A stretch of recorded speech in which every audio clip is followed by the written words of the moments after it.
There's something that I want to explain about free will, and how free will actually does not fit in with the system of reward and punishment that so many people think should be done. And what I mean is, the purpose of reward and punishment, at least the way I look at it, is behavior modification.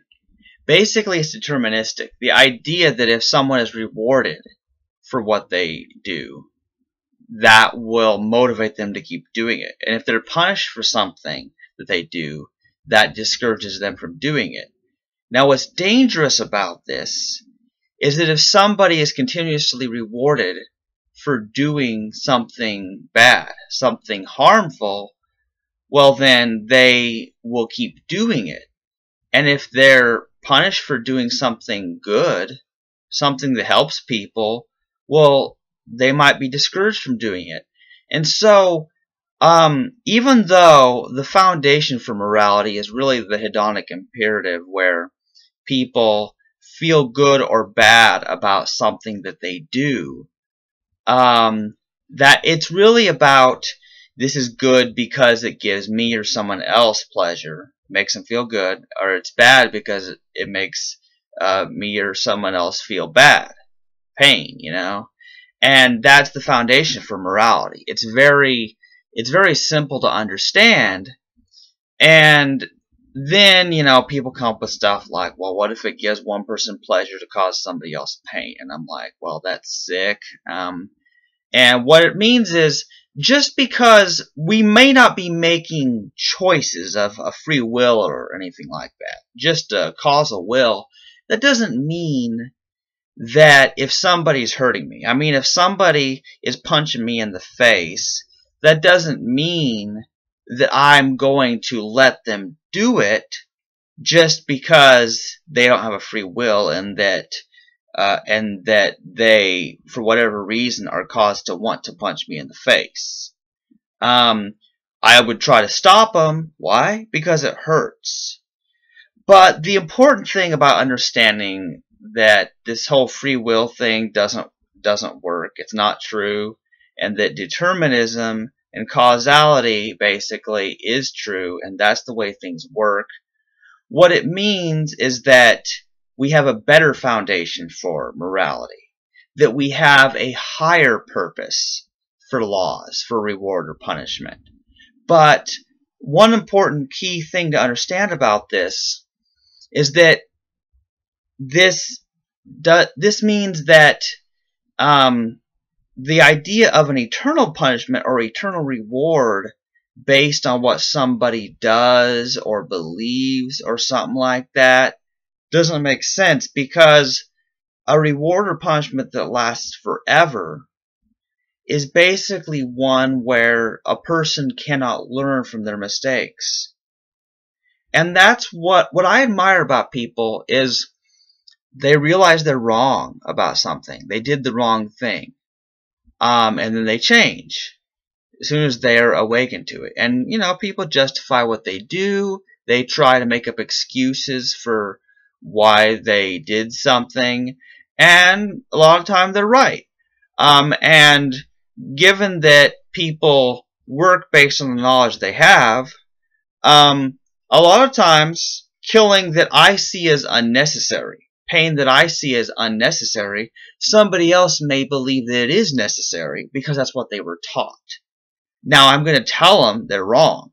If I can tell somebody that they don't have to do what they're doing, that there is a better way, well, that's great. And whether they believe me or not, whether they listen to me or not, is not really in my control, or maybe even theirs. But see, the point is, we can improve, we can change, but we don't change without a cause.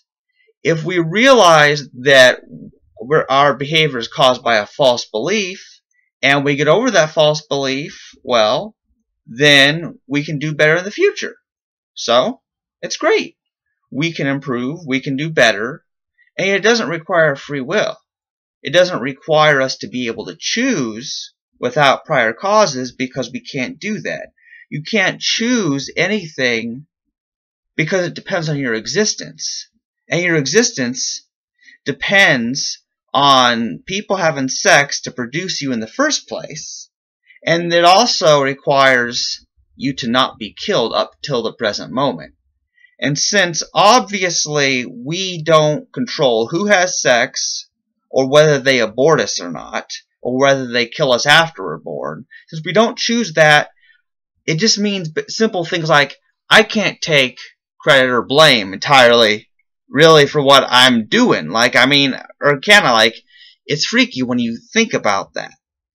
And so, that's just a thing to remember, is that the idea of credit or blame, the idea that someone just is bad and deserves punishment because they chose something, it's like, get down to why they chose it.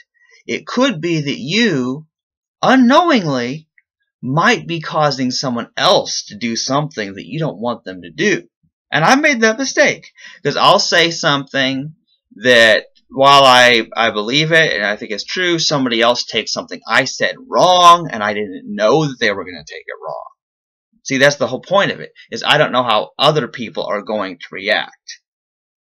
So, even if everything is deterministic, that doesn't mean we know all the variables. We don't know what's going to happen. And so, it looks like, basically, life is like a movie or a book. The story is already written, but we don't really know what's going to happen. And so there's a great enjoyment and discovery that comes from that.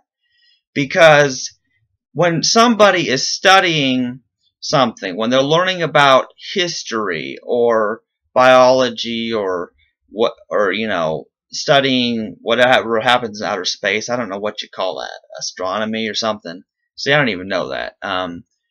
But they are discovering a reality. They are discovering a physical reality, a reality that they did not create, that was around before they existed. And so I can't change certain basic realities. I would like to be able to change things. I'd like to be able to change maybe my species. Maybe I'd like to turn into a duck. That doesn't mean I have the freedom of action. That doesn't mean I have the magical power to be able to do so. Nor do I have the ability to make myself happy being a human, necessarily. So that's what I'm talking about, is we've got all kinds of things we can't do, but hey, that's what imagination's for, right? That's what cartoons and science fiction movies are for. So that we can still think of something and think, hey, this would be cool if it would be possible. Let's make a movie out of it. So that's funny, and so I like being theoretical. I like thinking about things and talking about things that nobody else has thought of before. And there's a lot of fun in that. Anybody who's ever enjoyed a book or a movie or anything like that, they get the idea that even though it has an end and you're not in control of what happens, hey, it doesn't mean you enjoy it any less. I'll tell you one thing, I get a lot of enjoyment out of watching My Little Pony.